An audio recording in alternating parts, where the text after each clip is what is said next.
Recognition of a state, state recognition के बारे में बात करते हैं, PIL का टॉपिक है। स्टेट रिकॉग्निशन वो होता है जब एग्जिस्टिंग स्टेट्स किसी नए स्टेट को रिकॉग्नाइज कर लेती हैं। ठीक है, यही स्टेट रिकॉग्निशन का बेसिक मतलब होता है। इसमें ऐसा होता है कि जब आपको बाकी सारे स्टेट्स रिकॉग्नाइज कर लेते हैं तो आपको उनके जैसे ही इंटरनेशनल स्टेटहुड के राइट्स, प्रिविलेजेस, ऑब्लिगेशंस, इम्यूनिटीज सब मिल जाते हैं। ठीक है, वैसे ही एसेंशियल्स क्या होते हैं स्टेट को रिकॉग्नाइज होने के लिए। पहली बात, आपको स्टेट बनना पड़ेगा। स्टेट कैसे बनोगे, उसके 4 एसेंशियल्स हैं। पहला, आपके पास परमानेंट पॉपुलेशन होनी चाहिए। ठीक है, वो पॉपुलेशन कहाँ पे रहेगी, एक टेरिटरी, तो आपकी खुद की एक टेरिटरी होनी चाहिए। Second point, territory. थर्ड है, उस टेरिटरी और उन लोगों को गवर्न करने के लिए गवर्नमेंट होना चाहिए। थर्ड पॉइंट है गवर्नमेंट। और फोर्थ है, आपके पास कैपेबिलिटी होनी चाहिए कि आप दूसरी स्टेट्स के साथ रिलेशन में आ सको। तो फोर्थ है सोवरेनिटी। 4 पॉइंट्स जो एसेंशियल्स पढ़े हैं हमने, वो है people, territory, government and sovereignty. Now legal effects of recognition. एक बार आप रिकॉग्नाइज कर ले, दूसरी स्टेट्स आपको रिकॉग्नाइज कर लेती हैं तो आपको इंटरनेशनल पर्सन की आइडेंटिटी मिल जाती है। फिर आप दूसरे स्टेट को स्यू कर सकते हो और खुद आपको स्यू भी किया जा सकता है। ठीक है, आप दूसरे स्टेट्स के साथ ट्रीटी साइन कर सकते हो, आप डिप्लोमेटिक रिलेशंस बना सकते हो। ऐसे ही बहुत सारे राइट्स आपको मिलते हैं। ठीक है, आप वो सारे राइट और प्रिविलेजेस एंजॉय कर सकते हो जो एक इंटरनेशनल स्टेट्स को मिलते हैं। Next is theories of recognition. Constitutive और डिक्लेरेटिव। कॉन्स्टिट्यूटिव ये होता है कि बाकी सारे स्टेट आपको रिकॉग्नाइज करते हैं तब आप स्टेट बनते हो, लेकिन डिक्लेरेटिव बोलता है कि आप स्टेट होते हो जब आप सारे essentials of a state fulfil करते हो, और बाकी सारे अगर आपको रिकॉग्नाइज कर रहे हैं तो वो बस मेयर डिक्लेरेशन होता है। आप चाहो मॉन्टेविडो कॉन्फ्रेंस के हिसाब से, उसके एक आर्टिकल कहता है कि आपके पास ये राइट होता है कि आप खुद को डिफेंड कर सकते हो, खुद की इंडिपेंडेंस और इंटीग्रिटी को डिफेंड कर सकते हो, उससे पहले भी, जिससे पहले आपको बाकी सारे स्टेट रिकॉग्नाइज नहीं भी करें तब भी। ठीक है, modes of recognition, de facto और de jure. De facto generally है ना टेम्प्रेरी होता है, ये गवर्नमेंट्स को दिया जाता है।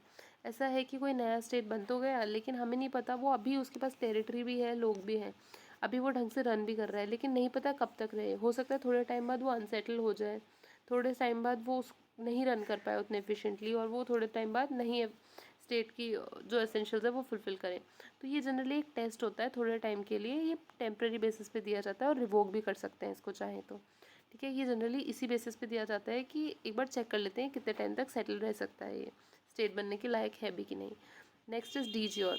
ये परमानेंट होता है, ये लीगल रिकॉग्निशन होता है, एक बार दे दिया तो इसको रिवोक नहीं किया जा सकता। ये जनरली ऐसा ज़रूरी नहीं है कि पहले डी फैक्टो दोगे फिर डी ज्योर देना है, डायरेक्ट डी ज्योर भी दिया जा सकता है। ठीक है, ये परमानेंट होता है, इसको जिनको डी ज्योर रिकॉग्निशन मिल चुका होता है ना, उनके पास डिप्लोमेटिक इम्यूनिटीज़ होती हैं, लेकिन डी फैक्टो वालों के पास नहीं होती हैं। Now forms of recognition, express और इम्प्लाइड। जब आप बोलकर, नोटिफिकेशन के थ्रू, मैसेज के थ्रू या डिक्लेरेशन के थ्रू किसी को रिकॉग्नाइज करो ना, किसी नए स्टेट को, तो वो एक्सप्रेस रिकॉग्निशन हो गया। लेकिन जब आप इम्प्लाई मतलब एक्शंस के थ्रू, अपने एक्ट डन कोई आपने ऐसा किया जिसकी वजह से आपने रिकॉग्नाइज किया, तो वो इम्प्लाइड रिकॉग्निशन हो गया। अब इसको डिटेल में पढ़ते हैं। International community. इंटरनेशनल कम्युनिटी होती है एक इंटरनेशनल प्लेटफॉर्म पे जहाँ पे बहुत सारे सोवरेन स्टेट्स आकर मिलते हैं, उनकी कम्युनिटी इंटरनेशनल कम्युनिटी होती है। आपको अगर उसका मेंबर बनना है तो आपको स्टेट बनना पड़ेगा, और स्टेट बनते ही आपके पास वो सारी राइट, ड्यूटीज़ और ऑब्लिगेशंस आ जाएंगी इंटरनेशनल लॉ के अंडर, जो उस कम्युनिटी के हर मेंबर स्टेट के पास है। ठीक है, एक बार सब आपको रिकॉग्नाइज कर लें तो आप भी उस इंटरनेशनल कम्युनिटी के मेंबर बन जाते हो। ठीक है, ये रिकॉग्निशन जो होता है ना, इसका बेसिक मतलब यही होता है कि बाकी सारे स्टेट्स ने आपको रिकॉग्नाइज कर लिया है, आपको एक्नॉलेज कर लिया है, एक्सेप्ट कर लिया है as a member of that international community. Now what are the essentials of recognition of a state. First, आपके पास पीपल होना चाहिए, परमानेंट पॉपुलेशन होनी चाहिए आपके पास, वो पॉपुलेशन जहाँ रहेगी। सेकेंड, टेरिटरी होनी चाहिए आपके पास। थर्ड, एक गवर्नमेंट जो उनको गवर्न करेगी। और फोर्थ, आपके पास कैपेसिटी होनी चाहिए कि आप रिलेशंस में आ सको दूसरे स्टेट्स के साथ। Now what are the legal effects of recognition. पहला, यही कि आप डिप्लोमेटिक रिलेशंस में एंटर कर सकते हो दूसरे स्टेट्स के साथ, क्योंकि उन्होंने आपको रिकॉग्नाइज कर लिया है। सेकंड, आप ट्रीटीज़ में एंटर कर सकते हो दूसरे स्टेट्स के साथ। थर्ड, आपको वो सारी राइट्स और प्रिविलेजेस मिल जाएंगी जो एक इंटरनेशनल स्टेट को, इंटरनेशनल पर्सन को मिलती हैं, इंटरनेशनल पर्सनैलिटी को मिलती हैं। ठीक है, क्योंकि अब आप स्टेट बन चुके हो। फोर्थ, आपके पास राइट आ जाता है of to sue and to be sued. Fifth, अगर आप चाहो तो यूएनओ का पार्ट बन सकते हो, मेंबर बन सकते हो यूनाइटेड नेशन ऑर्गेनाइजेशन के। Now what are the theories of recognition. Constitutive and declarative. Constitutive होती है, इसको कॉइन किया था हेगल और ओपेनहाइम ने। इसमें स्टेट एक इंटरनेशनल पर्सन बन जाता है जब बाकी सारे स्टेट्स उसको रिकॉग्नाइज कर लेते हैं, और तभी वो बनता है इंटरनेशनल लॉ का एक सब्जेक्ट। अब उस पर इंटरनेशनल लॉ एप्लीकेबल होता है। इसका ये मतलब नहीं है कि बाकी लोगों ने, बाकी स्टेट ने आपको रिकॉग्नाइज नहीं किया तो आप एक स्टेट नहीं हो, लेकिन आपको एक्सक्लूसिव राइट्स और ऑब्लिगेशंस तभी मिलेंगे, आप इंटरनेशनल लॉ के सब्जेक्ट तभी होगे जब बाकी लोग आपको रिकॉग्नाइज कर लें as a state. Now what is declarative theory? इसके मेन प्रोपोनेंट्स हैं विंगर, हॉल, फिशर और ब्रियरली।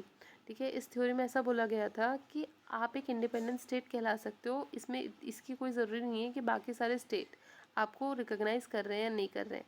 बाकी सारे रिकॉग्नाइज कर रहे हैं, इट्स वेल एंड गुड, आपको फॉर्मल डिक्लेरेशन है, लेकिन वो फॉर्मल एक्नॉलेजमेंट है ऑफ इंटरनेशनल स्टेटहुड जब बाकी स्टेट्स आपको रिकॉग्नाइज कर रहे हैं।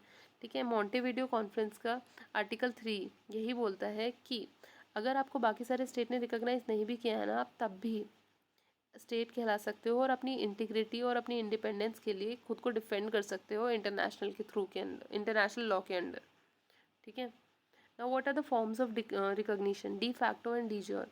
मैंने बताया था डी फैक्टो जनरली गवर्नमेंट्स को दिया जाता है, ये टेम्पररी होता है, ये कंडीशनल हो सकता है, इसके ऊपर कंडीशन भी लगाई जा सकती है अगर चाहो तो, वरना विदाउट कंडीशन भी होता है। ये जनरली क्यों दिया जाता है? क्योंकि हमें लगता है कि सामने वाले के पास टेरिटरी भी है और एग्जिस्टिंग पॉपुलेशन भी है, लेकिन हमें डाउट होता है उनके ऊपर। ठीक है, one they don't have enough stability, उनके पास स्टेबिलिटी नहीं है, and any other unsettlement issues, उनके अंदर कोई दूसरे ही अनसेटलमेंट इशूज़ हैं। So we take it as a test of control for newly formed state, नए बने हुए स्टेट्स के लिए सेटलमेंट टेस्ट मान लो इसको। यूके ने क्या किया था, पहले सोवियत की गवर्नमेंट को डी फैक्टो रिकॉग्नाइज किया था 1921 ने, लेकिन बाद में 1924 में उसने उसको सोवियत गवर्नमेंट को डी ज्योर रिकॉग्निशन दे दिया था। Now next is D jure recognition. ये जनरली नए बने हुए स्टेट्स को मिलता है जब वो सारे फुलफिल करती है स्टेट के बनने के कैरेक्टरिस्टिक्स। ये डायरेक्टली भी दिया जा सकता है, ज़रूरी नहीं है डी फैक्टो के बाद ही दिया जाए, या डी फैक्टो देना ज़रूरी है फिर डी ज्योर मिलेगा, नहीं, ऐसा कुछ भी नहीं है। नए स्टेट जिनको परमानेंट स्टेटस मिल जाता है सोवरेन स्टेट का डी ज्योर रिकॉग्निशन के थ्रू, और ये रिवोक भी नहीं हो सकता। ठीक है, बांग्लादेश जब इस्टेब्लिश हुआ था मार्च 1971 में, उसके 9 महीने के अंदर ही इंडिया और भूटान ने उसे रिकॉग्नाइज़ कर लिया, लेकिन वहीं पे यूएस को 1 साल से ज़्यादा लगा। अप्रैल 1972 में यूएस ने उसे रिकॉग्नाइज़ किया। एक बार हम इसकी डिफरेंसेस देख लेते हैं। डी फैक्टो होता है टेम्पररी और फैक्चुअल। इसमें क्या होता है, स्टेट को कुछ कंडीशंस फुलफिल करने की ज़रूरत हो सकती है, ये कंडीशनल भी हो सकता है। ये प्राइमरी स्टेप होता है डी ज्योर देने से पहले। ठीक है, ऐसा ज़रूरी नहीं लेकिन ये देना ही देना है, पर ये प्राइमरी स्टेप होता है, ये रिवोक किया जा सकता है, वापस लिया जा सकता है। ठीक है, स्टेट्स जिनके पास डी फैक्टो रिकॉग्निशन होता है उनके पास डिप्लोमेटिक इम्यूनिटी नहीं होती है। इनके पास है ना, जिन स्टेट के पास डी फैक्टो रिकॉग्निशन होता है, इनके पास कुछ ही राइट्स और ऑब्लिगेशंस होती हैं दूसरे स्टेट्स के अगेंस्ट। वहीं पर डी ज्योर होता है परमानेंट और लीगल।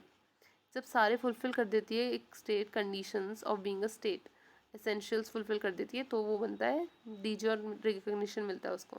ठीक है, ये डायरेक्टली भी दिया जा सकता है, डिफैक्टो देना ज़रूरी नहीं है, और इसको रिवोक नहीं किया जा सकता। एक स्टेट को जब ये मिल जाता है डी ज्योर रिकॉग्निशन, तो उसके पास सारी डिप्लोमेटिक इम्यूनिटीज़ आती हैं और उसके पास राइट्स और ऑब्लिगेशंस होते हैं दूसरे स्टेट्स के खिलाफ।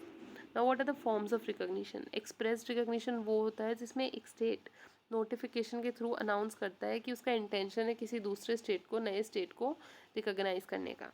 फॉर्मल डिक्लेरेशन में टेक इन द पब्लिक में है ना, एक फॉर्मल डिक्लेरेशन आता है कि हमने नए स्टेट को रिकॉग्नाइज कर लिया है। ठीक है, a state may be recognized only by sending diplomatic note. हो सकता है कि हेड ऑफ द स्टेट या फिर फॉरेन मिनिस्टर्स या फिर कोई भी है ना इम्पोर्टेंट इंसान या पार्लियामेंट्री डिक्लेरेशन हो जाए, तो आप ऐसे भी एक्सप्रेस कर सकते हो कि आपका इंटेंशन है किसी को रिकॉग्नाइज करने में। जो बांग्लादेश का रिकॉग्निशन हुआ था 1971 में is an example of express recognition. India ने बांग्लादेश का 1971 में एक्सप्रेस रिकॉग्निशन किया था। सिमिलरली रिकॉग्निशन अकॉर्डिंग, वैसे ही है ना लिथुनिया, एस्टोनिया और लतविया का सोवरेन एंड इंडिपेंडेंट स्टेट के तौर पे इंडिया ने रिकॉग्निशन किया था 1991 में, वो भी एक एक्सप्रेस रिकॉग्निशन था। इंडिया के जो पीएम थे उस टाइम, उन्होंने है ना इन तीनों जगहों के प्रेसिडेंट्स को लेटर भेजे थे, मैसेजेस भेजे थे फॉर्मल डिक्लेरेशन करते हुए। Now next is implied recognition. Implied recognition होता है when existing states do not make any formal declaration as to recognition of a new state. वो कोई डिक्लेरेशन नहीं देते हैं, कोई बोलकर नहीं करते हैं, but at the same time they indicate their intention to recognize a new state by some acts. वो ऐसा कुछ काम करते हैं जिसकी वजह से वो बताते हैं कि हम रिकॉग्नाइज कर रहे हैं इनको। It amounts to recognition. उनका एक्ट ही अपने आप में अमाउंट करता है रिकॉग्निशन को। Montevideo Conference Article 7 states that the tacit or implied recognition results from any act which implies the intention of recognizing the new state। कोई भी ऐसा एक्ट, आर्टिकल 7 ये बोलता है मॉन्टेविडियो कन्वेंशन का, कोई भी ऐसा एक्ट जो ऐसे अपने आप में इम्प्लाई कर रहा हो कि आप रिकॉग्नाइज कर रहे हो सामने वाले को एज अ स्टेट, तो वो भी इम्प्लाइड रिकॉग्निशन कहलाता है।